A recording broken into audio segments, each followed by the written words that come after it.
Jayce Simmons. Hey, how's it going? How you doing, man? I cannot complain. How are you? Pretty good, pretty good. How you hanging in there? I'm doing my best. I'm surviving. There's not much to do, but got to find something. So I'm trying to keep myself occupied.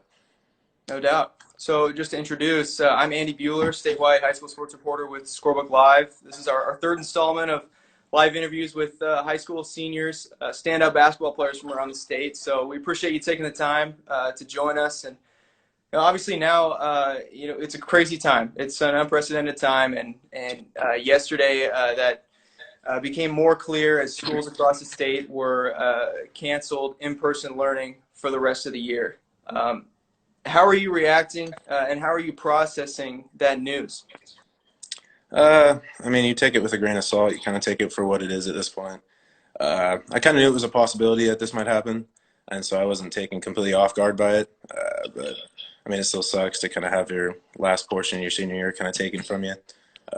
Kind of nothing you can do about it at this point, but still a little bit disappointing for sure.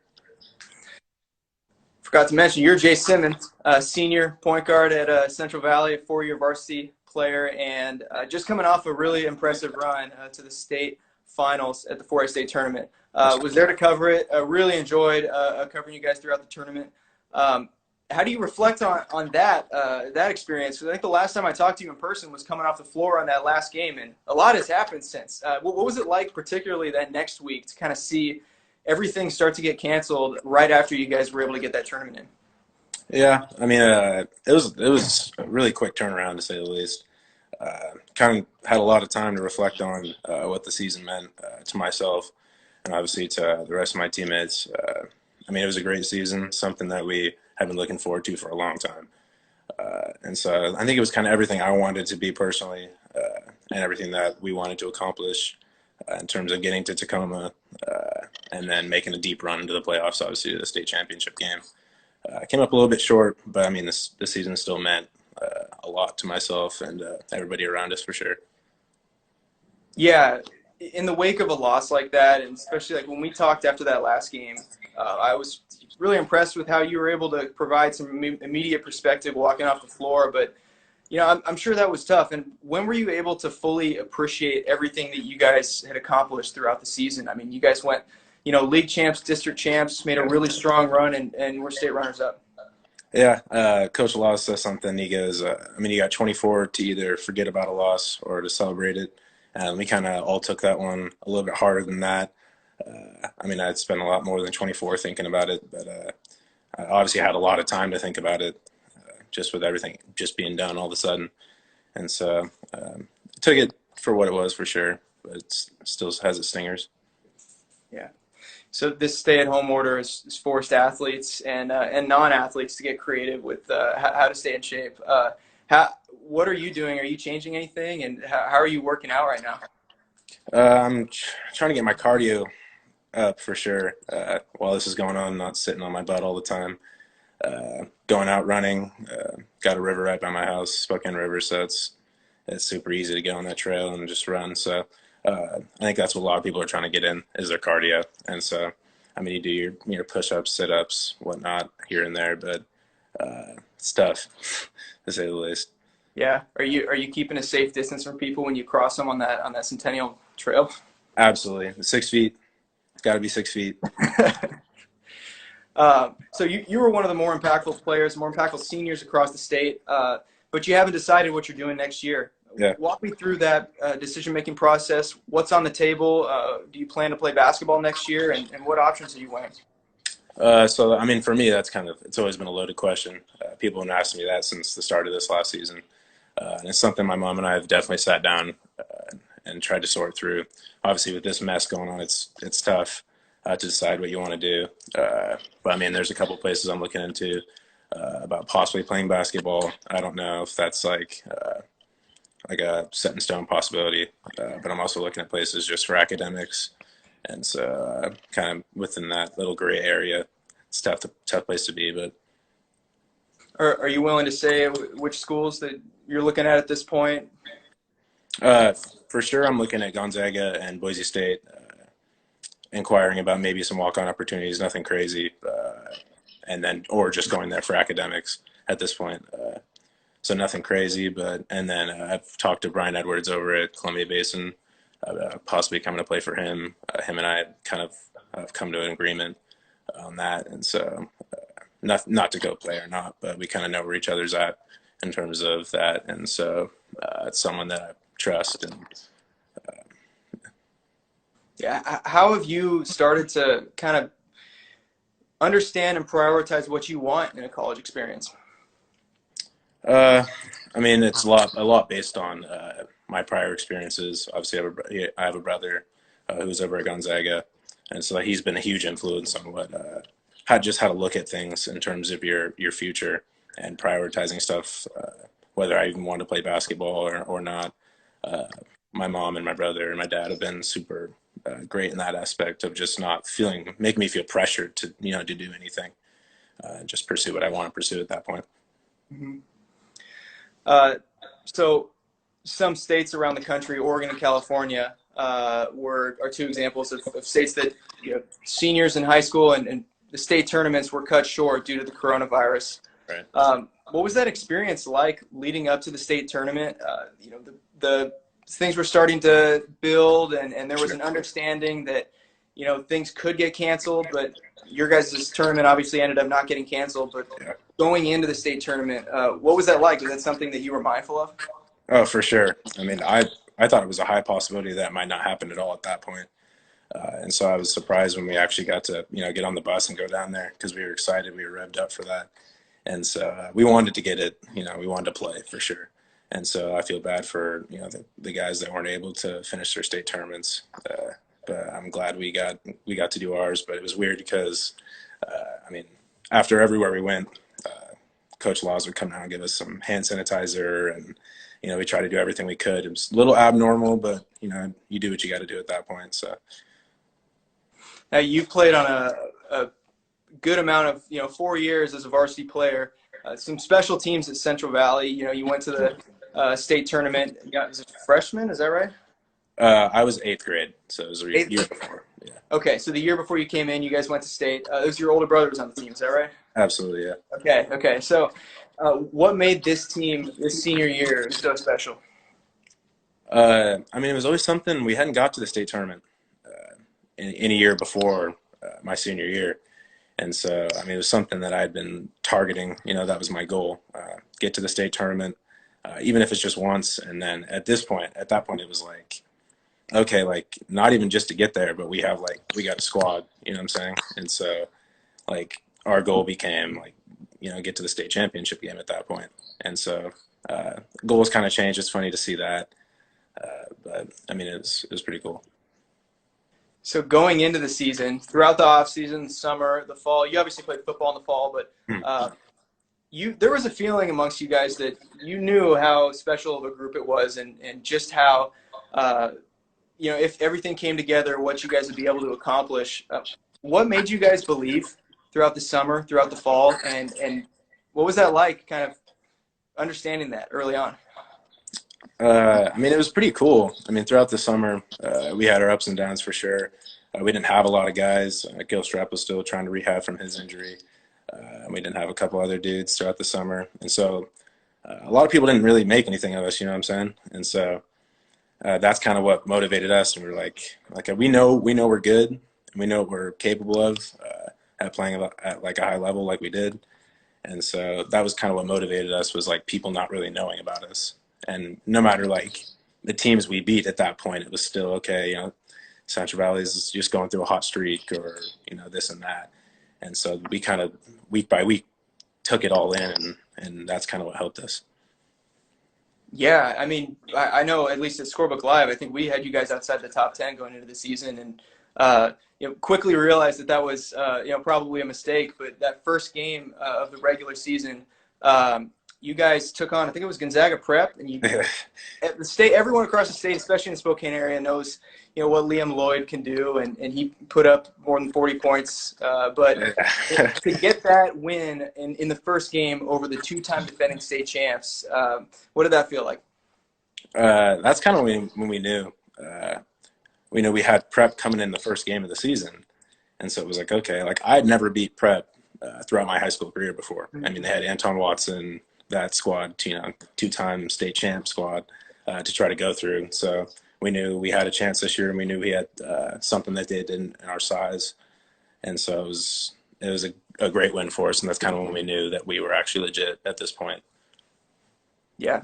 So, one of the reasons that everything came together so nicely for you guys is just the ways in which your teammates stepped up. And Gavin Gilstrap, a 6'10", 6'11" center. Not every team has a guy with his size, but what he was able to do this year and how he was able to put it together, especially in the state tournament, made a huge impact. But you knew that early on. Walk me through when you first started to realize how big of a step Gavin was going to take this year. I'd say it was the first open gym of this past fall. I was playing football at the time, so I had to convince my football coach to go to the open gym because it was when we were during playoffs. And I walked in there, and I grabbed my basketball shoes, got them in hand, and then walk in the gym, and the first thing I see is Gav just hanging on the rim. And so for me, that's huge at that point because I was like, okay, Gav's been putting in some work this offseason. And so, and the funny part about that is laced up, started to play, and he did it at least 15 or 16 more times. And this was like something no one had ever seen. And everybody else seemed not very surprised by it because they had been seeing it, throughout open gyms before that I hadn't been at. And so I was just like, okay, we got ourselves a center now. And I went up and told Coach Laws that, and I was like, we got something here for sure. Yeah. And then to see it all come together, I'm sure that was, pretty special as a teammate and the guy you played with. Another guy who you saw early on really, provide a spark for you guys in a game where not much was going for you guys is Dylan Darling, sophomore, kind of unproven on the varsity stage up to that point. But there was one specific night that you noticed and the team noticed. Just what his potential was. Walk me through that experience. I believe that was the fifth game of the season. We went down and played Richland. It was actually our first loss. We were 4-0 up to that point. Went down there, tough place to play, and he came in off the bench. I think it was in the second quarter. He didn't play the first quarter, and nobody could really get anything to fall in that game. And Dylan came in. I think he scored 16, 17 points consecutively in this quarter. And I was like, but he was doing it shaking people and hitting step back threes. And it was like, okay, this kid's not, this isn't just a catch and shoot, 5 threes in a row kind of thing. This was him taking over the game when nobody else could get something going. And to do that, I felt in that atmosphere over at Richland's tough over there. And so for him to do that, I was like, whew, this kid can play for sure. Yeah, put people on notice. Absolutely, he did. He put me on notice a couple times in practice, but he can hoop for sure. I'm going to start to address. I've seen a couple of questions come in the comments. So one here from Luca Toldo 2. Was Jay Mullins hard to stop? This is a question for you, Jayce. This is obviously the St. Mary's commit, the point guard you guys faced Absolutely. In the state title game. Absolutely. Jabe's a guy I've been playing against since we were little guys. I mean, he played for FOH for a while, and man, he's always been tough to guard. I think the best thing about him is that he's incredibly smart, kind of knows where everything is on the court, and so that's what makes him so hard to guard. Is he's not predictable, and obviously his ability to shoot the ball, handle the ball, pass the ball, and he's very much a Division I basketball player, and so yeah, he was incredibly hard to guard. I'll be happy to address any comments anyone tuning in has.